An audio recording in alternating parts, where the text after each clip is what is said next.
majandusest on aastalõpu intervjuus kõige keerulisem rääkida. Ühelt poolt seetõttu, et suur osa Eesti inimestest arvab, et majandusega on nagunii kõik pahasti. Ja teisalt seetõttu, et majandus tähendab numbreid, aga numbritesse ongi väga keeruline süveneda. Me teeme seda siiski Eesti Panga majas koos Eesti Panga presidendi Madis Mülleriga. Tere, Madis Müller! Tervist! Mul on väga hea meel teid siin aastalõpul kohata ja eriti veel sellepärast, et me oleme sellises Eesti Panga toredas ruumis, mis ei ole täidetud mitte rahapakkide, vaid raamatutega. Ja ka raamatud ei ole kõik rahast, kuigi enamasti vist on. Kõigepealt rõõm teid tervitada Eesti Pangas.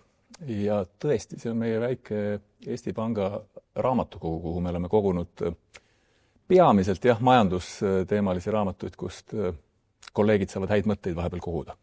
Raha on keldris. Kui meie jutt juba nii-öelda kultuuriraamatute teemal algas, siis kõige menukam või üks menukamaid teatrietendusi sellel aastal oli samuti rahast. Olete Rahamaad näinud? Ausalt öeldes ei ole. Aga olete kuulnud, mis sellest räägitakse? Kuulnud muidugi olen. Mul on väga kahju, et ei ole jõudnud seda näha, aga menukas etendus ma tean. Kui paljud teie tuttavad küsivad pärast seda etenduse vaatamist teie käest, et tõesti, ma eeldan, et te seda lugu teate, et kas tõesti Eestis rahaasjad käisidki nii ja ega see ometi praegu nii ei ole? Nüüd, kuna ma ei ole etendust näinud, siis mul on väga raske kommenteerida, et kas nüüd täpselt nii nagu etenduses need asjad omal ajal olid, aga kuna juttu on sellest aastakümned pluss taha jäänud perioodist, kus meil oli siin rahapesu tõkestamisega probleeme Eesti pankades, siis seda ma julgen küll öelda, et tänaseks see on meil selja taha jäänud. Nii Finantsinspektsioon kui ka pangad ise, kõik tegelikult teevad tööd hoopis teisel tasemel ja ma arvan, et selliseid riske meil Eesti panganduses täna enam ei ole. No kui inimesed räägivad praegu majandusest, siis nad väga palju väljendavad arvamust, et me oleme ikkagi täielikus mudaliigas. Et kui halb see 2025 oli ja kas meil lootus juba paistab, et me ronime sellest mudaliigast välja? Kõigepealt ma ei ole nüüd kindel, kas me oleme mudaliigas. Aga tõsi on see, et meil on olnud mitu päris keerulist aastat Eesti majandusele, Eesti inimestele sellega seoses. Võib mõelda niimoodi, et 22 aasta, 23 veel samuti olid ikkagi selgelt majanduse languse aastad. 24 me enam-vähem niimoodi tammusime paigal, aga 25 nüüd käesoleva aasta, mis lõpule jõuab, ikkagi on olnud juba selline järk-järguline taastumise aasta. Et meil on ka majanduskasvus mõõdetuna juba paar kvartalit on Eesti majandus kasvanud. Me näeme, et ettevõtjatel läheb paremini. Inimestel ka samuti tegelikult pisut juba optimismil rohkem julgetakse teha suuremaid oste. Ja järgmisine aasta, millest me vast jõuame täpsemalt rääkida, aga me tõesti näeme, et pilt peaks minema paremaks selgelt. No praegu on muidugi selline periood, kus kõik ostavad meeletult ja see on kaupmeestele muidugi rõõmus periood, aga inimesed võivad endale liiga teha. Kindlasti tuleb olla tähelepanelik, et ikkagi mitte üle oma võimet elada, et me näeme siiski, et Eesti inimesed kokkuvõttes keskmisena vaadates on pigem olnud oma isiklikes rahaasjades viimasel ajal ka võib öelda konservatiivsed, on säästetud, aga samal ajal järjest enam on tulnud ka julgust näiteks võtta kodulaenu, osta uusi kortereid. Me näeme, et laenumahud on siiski päris selgelt kasvanud nii ettevõtetel kui ka inimestel. Kui enne me siin räägime võrdlusest teiste riikidega ja millises liigas me täpselt nüüd oleme või ei ole, siis kas või selle sama laenu kasvu ja laenamise julguse poolest ja investeerimise poolest me tegelikult oleme Euroopas praegu selgelt enamikest riikidest ees. No inimestele tegelikult kõige rohkem muret teevad need hinnad, mis muudkui kasvavad ja praegu tundub nagu, et ega väljapääsu ei olegi, et ega nad enam allapoole ei lähe. Et kus kohas siin me praegu oleme ja miks meil nad nii hirmsasti kasvavad, sest kogu aeg tuuakse näited, et teistel on ju hästi? Jah. Hinnad paraku, nad kipuvadki alati kasvama. See ongi isegi see, mida Keskpank sihib, on see, et oleks ikkagi selline väikene, mitte inimeste jaoks eriti tunnetatav, umbes 2% hinnakasv ja see ongi selline majandusega pikaajalise väljavaate mõttes isegi kõige mõistlikumaks peetav. Probleem on muidugi selles, et meil on hinnakasv olnud palju kiirem ja seda selgelt on probleemina tajunud kõik eelmise mitme aasta jooksul. Tegelikult hinnakasv, mida me mõõdame siis, et hinnatase täna võrreldes aastatagusega, et see kasvunumber on meil selgelt ikkagi juba aeglustunud. Aga probleem on muidugi selles, et hinnatase on jõudnud meil juba nii kõrgele. Inimesed ei mõtle mitte kasvuprotsentide kontekstis, aga just selles, et kui kõrged on hinnad täna võrreldes võib-olla, mida mäletati veel mõned aastad tagasi. Et nüüd, aga väljavaade selles mõttes on ikkagi, võib öelda selgelt parem. Sellel aastal me näeme, et hinnatõus tervikuna Eestis võiks jääda sinna 5% lähedale, järgmine aasta võib-olla 3% kanti. Nii et hinna kasv on tempo mõttes aeglustumas, hinnad on kõrged. Ja ega me ei näe, et hinnatase tervikuna saaks nüüd ettevaadates langeda, aga samas ikkagi ka inimeste sissetulekud on kasvavad edasi. Järgmisel aastal eriti me näeme, et just selline inimeste ostujõud tänu sissetulekute kasvule, aga samuti ka tänu sellele, et nüüd maksumuudatuste tõttu juba rohkem inimestele raha, mida kulutada, see selgelt paraneb. Ja see on ka üks põhjus, miks järgmine aasta me näeme, et majanduskasv tervikuna võiks pisut paremat hoogu saada. No valitsus tegi eelarve ja Riigikogu selle juba ka kinnitas, mis on siiski enneolematult suures defitsiidis, kuigi jah, täna reeglitega kooskõlas, aga ikkagi teeb see teid murelikuks. Kui me nüüd vaatame riigieelarvet, selle mõjuga majandusele, siis kui ma kõigepealt ütlesin, et järgmisel aastal, et me näeme, et majandus võiks selgelt parema kasvuhoo saada sisse, siis see tulenebki ühelt poolt kui sellest, et ka meie kaubanduspartneritel läheb paremini ja Eesti ettevõtted saavad oma kaupi teenuseid ehk suuremas mahus müüa teistes riikides. Aga teine pool on tõesti see, et valitsus oma eelarvepoliitikaga ja nii suure selle eelarve puudujäägiga sisuliselt annab sellist ajutist lisahoogu meie majandusele, meie tarbimisele, investeeringutele. See väljendub lühiajaliselt kiiremas kasvus. Inimesed tajuvad seda, et kui näiteks nüüd tulumaksuvaba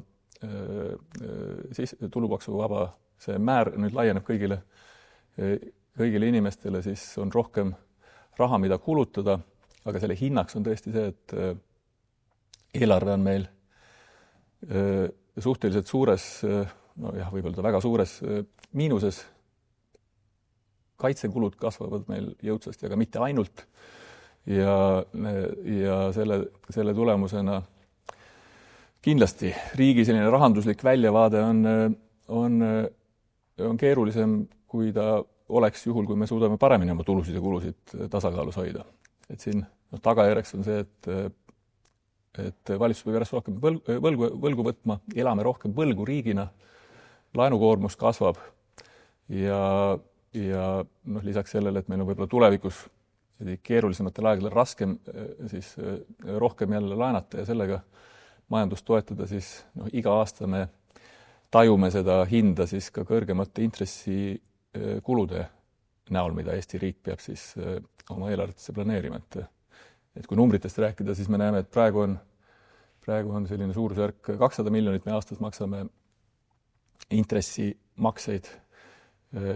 See ilmselt siin lähiaastatel võib isegi kuni 2-kordistuda, mis tähendab, et tegelikult kulutades suurusjärk 400 miljonit näiteks siis puhtalt intressimaksetele, see on juba võrreldav riigi kulu mõttes suurusjärguna vähemalt umbes kui palju me kõrgharidusele kulutame või peretoetustele, et see on ainult natukene suurem summa, nii et meid hakkavad ka intressikulud järjest enam eelarves pigistama. No vot, küsimus ongi ju selles, et me ei pea ju ainult järgmist aastat üle elama, et kõik need kohustused, mis riik on võtnud, on need siis kaitsekulud, on siis palgakasvud või veel midagi muud, et see kõik ju jääb. Et lihtsalt kui kaua me saame nagu seda teed minna, enne kui nagu sügav kuristik ette tuleb? See on tõesti probleem. Kulutused kipuvad olema üsna püsivad. Ka isegi kaitsekulud, mida me nüüd järsult oleme tõstnud, võib-olla nad ei jää päris sellele tasemele, mida me järgmine aasta sihime, aga siiski kindlasti kõrgemaks, kui nad on siin varasematel aastatel olnud. Et see tähendab, et tõesti on vaja siis kas kuskilt mujalt raha kokku hoida või siis riigil tulusid, maksusid tõstes juurde leida. Ja nagu küsida, et kaua see niimoodi kesta saab, objektiivselt Eesti veel riigi võlakoorem võrreldes mitmete teiste riikidega on õnneks veel suhteliselt madal.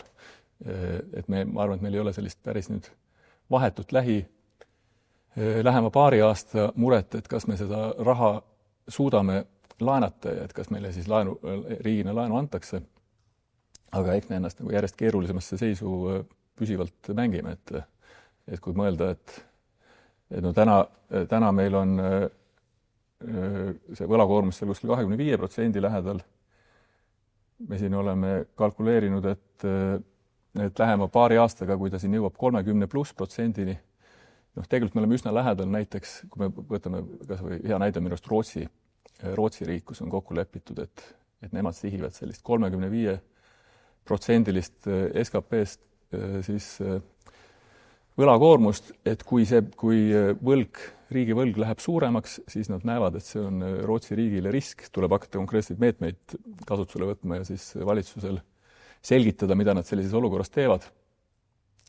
Eesti on veel väiksem ja veel heitlikuma majandusega riik. Ma arvan, et me peaksime sihtima võib-olla isegi veel madalamat võlakoormust. Isegi kui Euroopa need üldised reeglid lubavad rohkem võlgu elada, siis ma usun, et me oleme üsna lähedale jõudmas peagi sellele piirile, kus peaks juba murelikuks muutuma. Nii et kui meil järgmised valimised tulevad, siis ega keegi tegelikult eriti väga madalaid makse lubada ei saa või maksude maksmise lõpetamist, mida ikkagi teinekord valimistel lubatakse, sellepärast et pigem ootab meid ikkagi ees maksutõus, ükskõik missugune valitsus meil on. No ma ei oska nüüd öelda, mida järgmiste valimiste eel poliitikud lubavad. See kipub muidugi nii olema, et inimesed soovivad saada häid uudiseid kohe, valijatele meeldivad lubadused, mis on niimoodi käega katsutavad. See kipub sageli nii olema, et see on pikaajalise sellise riigi rahandusliku tervise hinnaga, mis need lühiajalised lubadused tehakse, nii et asutades ma ei ole nii optimistlik, et me nüüd et poliitikud ei teeks lubadusi, mida on keeruline ellu viia, sest meil on siin ka viimastest aastast palju näiteid, kus on tehtud otsuseid, mis tegelikult on sellise pikaajalise riigi rahalise tervise huvidega vastuolus. Kui me kaitsesse nii palju panustame, see on ju ka tegelikult majandus, et kas Euroopas on märke ja kas Eesti võib ka loota, et see kaitsesse panustamine, kaitsetööstusse panustamine toob ühel päeval ka majandusse siiski tagasi, positiivseid märke annab? Kindlasti. Ma arvan, et siin on mitu poolt, et esiteks see, et kui me panustame oma kaitsesse piisavalt ja sellega suurendame sellist üldist kindlustunnet nii enda inimestes kui ka potentsiaalsetes investorites, ettevõtjatest, kes teevad Eestis või Euroopas oma siis ettevõtlust, investeerivad uutesse projektidesse, siis kui on vähem muret selle julgeoleku pärast, siis selline julgus teha ka majandusotsuseid ja investeeringuid on kindlasti suurem, võit tuleb see läbi. Aga teisalt, eks kaitsetööstus on ka osa majandusest, seal on töökohad, investeeritakse, inimesed teenivad tulu, nii et selles mõttes ta kindlasti ka majandusse panustab, kuigi me teame, et täna Eestit vaadates, kui me ikkagi neid kaitseinvesteeringuid hindame ja kui palju sellest on võimalik Eestis toota või Eestis investeerida, siis paraku see osa on pigem väike, et me ikkagi peame seda tehnikat ostma suuresti teistest riikidest ja see raha siis läheb rohkem sinna.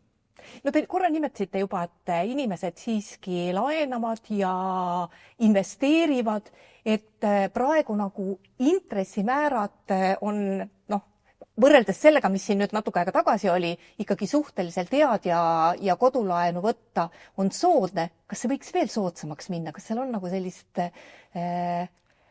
veel intressi langetamise ruumi ja kas Eestis on piisavalt konkurentsi pankade vahel, et toimuks selline võistlus ja inimesed saaksid, kunagi meil olid väga kuldajad selle laenamisega? Jah, siin on nüüd mitu poolt. Et kõigepealt, kui mõelda, millest kodulaenu intress koosneb, siis seal ongi esiteks see Euribori intressimäär, mis on siin meie Eesti toimetamisest suhteliselt sõltumatu Euroopa rahaturgudelt tulenev, sõltub küll keskpanga otsustest. Ja teine pool on siis see pankade konkurents Eestis ja see nii-öelda laenumarginal, mida pangad sellele lisaks küsivad. Alustades Euriborist, kuna see on seotud ka keskpanga intressimäära otsustega, siis need intressimäärad on viimase siin enam kui aasta jooksul jõudsasti langenud, käsikäes ka siis Euroopa Keskpanga otsustega keskpanga intressimäärasid langetada. Ja näiteks siis Euribori intress, 6 kuu intress, mida me tavaliselt laenulepingutes näeme, see on tõesti langenud seal 23. aasta sügis enam kui 4%-lt praktiliselt 2 korda, see on 2% lähedal, pisut üle selle. Aga ette vaadates ma ausalt öeldes ei näe, et kui nüüd midagi väga halvasti ei lähe ja mis tähendaks, et euroala majandusel läheb halvasti ja keskpank peab uuesti ja veel rohkem selgelt intressimäärasid langetama, siis ma ütleks, on raske näha, et Euribor siin lähikuudel kvartalitel veel edasi langeks. Et me juba näeme tegelikult, et alates siin hiliskevadest on tasapisi see Euribori intress üles rühkima juba hakanud. Ja juhul, kui keskpank ei langeta täiendavalt intressimäärasid, siis tal, ma arvan, kukkumise ruumi ei ole.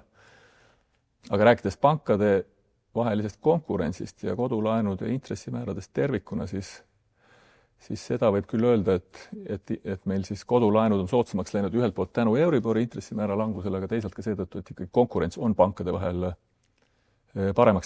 tugevamaks läinud ja see laenumarginaal on samuti allapoole liikunud. Me siin ka Eesti Panga poolt tegime ettepanekuid, et kuidas seda laenuturgu veel selles mõttes dünaamilisemaks teha ja teha inimestel ka regulatsioonide ja seaduste vaates siis lihtsamaks näiteks oma kodulaenuga ühest pangast teise kolida ja seeläbi siis parematest pakkumistest võitu saada. Nüüd isegi kui need meie ettepanekud ei ole veel kõik seaduseks saanud, siis on näha küll, et ka selline laenude refinantseerimine ja inimeste huvi võtta konkureerivaid pakkumisi pankadest ja selle läbi seda konkurentsi teravdada, see on lisahoogu saanud ja selles mõttes kodulaenud, ma arvan, et täna on, võib öelda, mõistliku intressimääraga, need ei peaks hoidma tagasi kedagi nüüd oma siis laenuotsuseid tegemast ja ma arvan, et ei peaks, kellel on ikkagi uut kodu vaja osta, ei peaks nüüd ootama selle taga, et äkki kuu või paari pärast on intressimäär soodsam. No 2025 läheb ajalukku ka sellega, et meil tekkis siia maailma üks ettearvamatu tegija ja seda nii kaitse kui majanduse valdkonnas. Ja ma pean siin silmas uut USA presidenti. Et kui nüüd vaadata tagasi, mis sellel aastal juhtus, et me ju nägime, et tuleb kaubandussõda, tulevad tollid, kaitsetollid, et kas see, mis juhtus sellel aastal, kas me võime selle kohta öelda, et läks veel paremini, kui oleks võinud loota või on ikkagi see olukord suhteliselt kehv, et kogu aeg tuleb läbi rääkida ja homme võib vastus olla teine, kui kunagi natuke aega tagasi kokku lepiti? No aus on vast öelda, et Ameerika uus president ikkagi omajagu segadust suutis tekitada nii majanduses oma tollimaksude ettepanekutega ja võib-olla ka selles üldises julgeolekupoliitikas ja laiemas välispoliitikas. Nüüd majandusest rääkides, siis kindlasti minu arvates oleks parem, kui meil neid tollimakse ei oleks sellisel määral kehtestatud, nagu nad tänagi kehtivad. Võrreldes kevadiste selliste esialgsete ettepanekutega. Õnneks need maksumäärad ja sellised kaubanduse täiendavad piirangud ei tulnud päris nii äkilised, kui president Trump seda alguses välja kuulutas, aga siiski nüüd vähemalt 15% tollimaks kõigile Euroopa Liidu toodetele Ameerika Ühendriikidesse müües kehtib teatud toodetele veel palju kõrgem. See selgelt pärsib majandust, pärsib Euroopa ettevõtete konkurentsivõimet Ameerikas.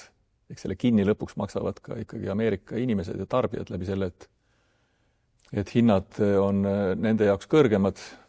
Juba täna on näha, et kui me Euroopas oleme ikkagi selle hinnatõusu tundub, et enam-vähem kontrolli alla saanud, siis Ameerikas läheb sellega võib-olla ka osaliselt nende tollimaksude tõttu ikkagi natukene raskemini. Nii et ühelt poolt võib-olla tõesti oleks võinud hullemini minna, aga ega need muudatused, ma arvan, et kogu maailmamajandust ja Ameerikat ja ka Euroopat silmas pidades positiivsed kokkuvõttes ei olnud. Kui hea tervise juures euro praegu on, sest sageli ka öeldakse niimoodi, et mis te virisete nende majandusnäitajate üle, et kui euroga endaga mingisugune krahh toimuks, et siis alles oleks meil kehvasti. Aga praegu sellel ajal, kui meie eurotsoonis oleme, ju midagi väga hullu ju juhtunud ei ole. Euro kui valuuta, ma arvan, et on ikkagi ju täna tugev. Kui me vaatame kas või valuuta kursi mõttes, siis viimasel ajal pigem euro kurss on tugevnenud isegi. See võib mõelda, et see on isegi natukene väljakutseks meil Euroopa ettevõtetele, sest see tähendab, et on kallim Euroopas toota võrreldes mõned teise piirkonnaga ja raskem siis eksportida. Aga ma euro kui valuuta tervise pärast selles mõttes küll otseselt mures ei ole, et me esiteks rääkides nüüd sellest kiirest hinnatõusust, mis nagu viitaks valuuta siis väärtuse vähenemisele, sellest tundub, et ikkagi oleme euroalal tervikuna võitu saamas. Samuti Euroopa siin finantssektoris võrreldes siin 2008-2009 aastaga, kui need viimased sügavamad, viimane selline finantskriis oli, et siis ma arvan, et pangad ja muud ettevõtted on palju tugevamad ja paremas seisus. Reegleid on vahepeal karmistatud, ka nõuded siis finantsettevõtetele on rangemad.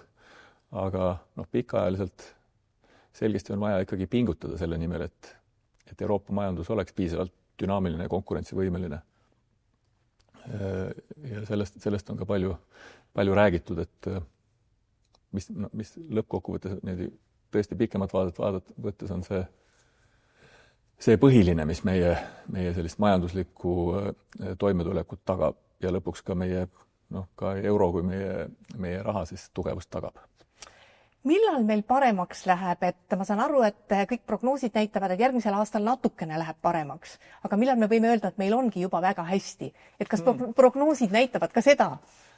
Meil ei ole sellist mõõdikut, et nüüd on väga hästi, et see ilmselt on inimesed erinev, et mis hetkel, kellel kui hästi läheb.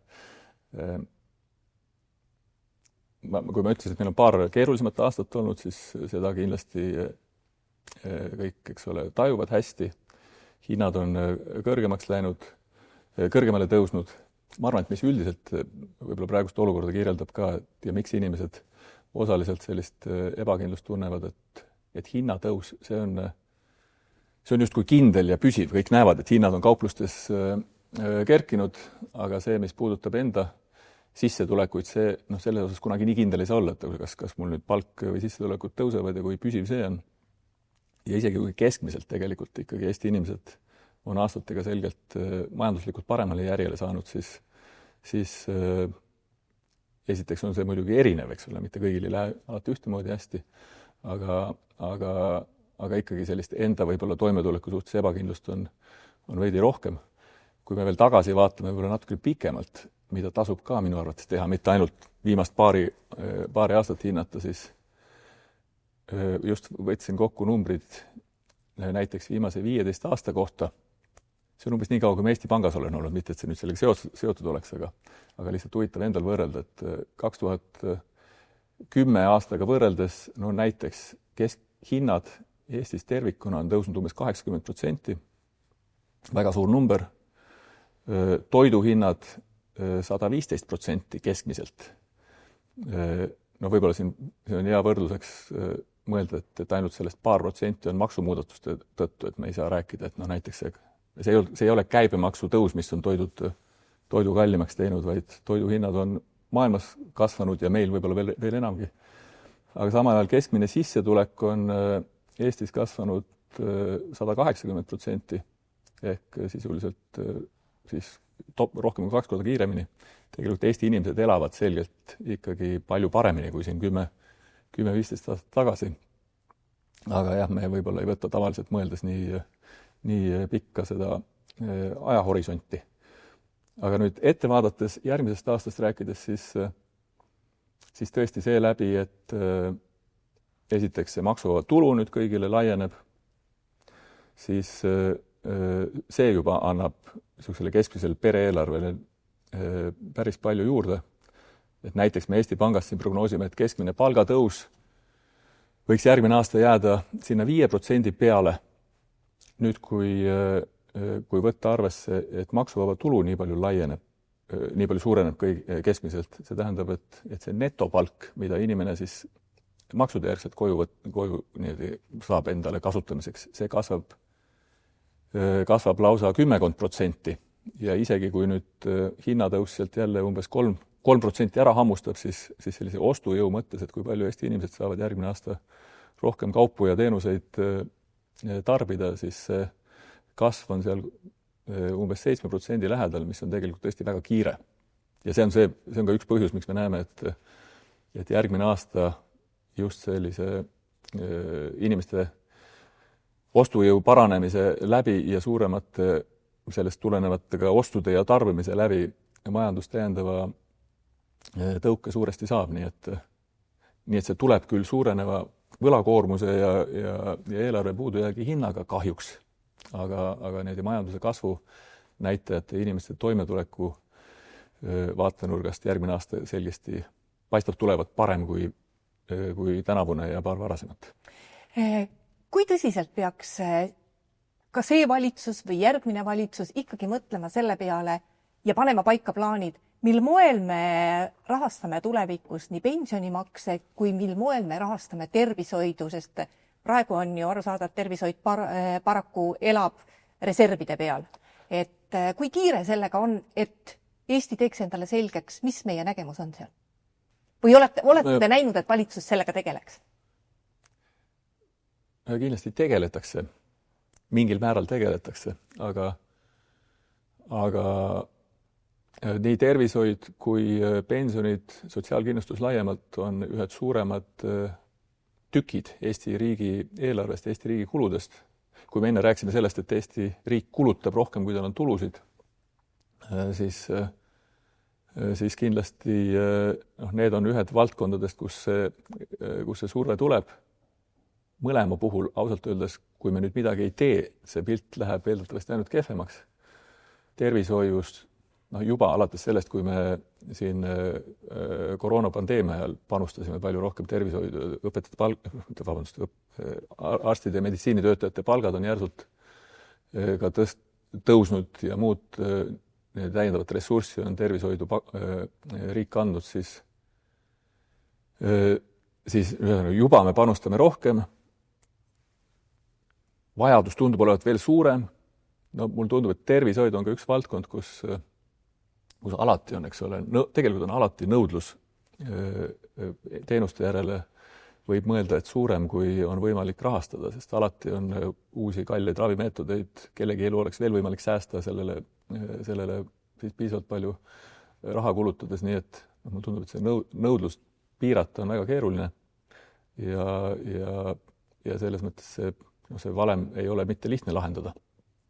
Et ju ikkagi riik peab mingi hetk otsustama, et kui palju seda ressurssi on võimalik tervishoiule panustada ja kuidas seda kõige paremini teha. No paratamatult seda iga aasta on vaja otsustada. Pensionite puhul on samamoodi, et ette vaadates lihtsalt kuivõrd demograafiline areng on meil ka, nagu enamikes teistes riikides, selles mõttes keeruline, et pensionäride arv suhteliselt kasvab võrreldes töötavate inimestega. Mis meil on hästi, on see, et Eesti on üks vähestest riikidest, kus on pensioniiga siis vähemalt seotud siis oodatava elueaga pärast 65. siis eluaastat inimestel keskmisena. Ehk see, et meil järk-järgult pensioniiga tõuseb käsikäes sellega, et inimesed on tervemad ja elavad kauem. Ma arvan, et on loogiline ja see natukene seda leevendust pakub.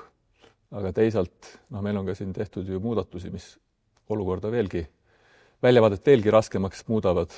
Näiteks, mis puudutab kogumispensione, see, et meil enam kõik inimesed ei kogu oma pensioniks ja saavad olema rohkem sõltuvad siis riiklikest pensionitest tulevikus.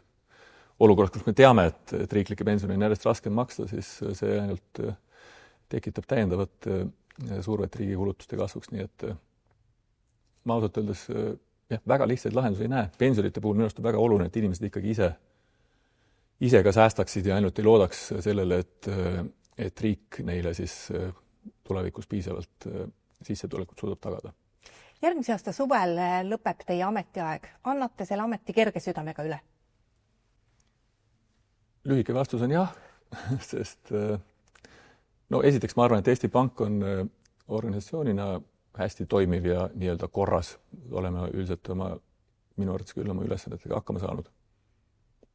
Ma ise olen selle nüüd 6,5 aasta jooksul kindlasti andnud endast parima selle organisatsiooni juhtimisel ja kuna ma annan siis oma ameti üle oma tänasele asetäitjale, asepresidendile Ülo Kaasikule, kes on tegelikult kogu aeg olnud minu kõrval ja me oleme seda kõike koos teinud ja ma tean, et ta kõigega on suurepäraselt kursis ja mõistab neid valikuid ja mida oleks vaja teha, siis selles mõttes tõesti ma saan kerge südamega oma teatepulga üle anda.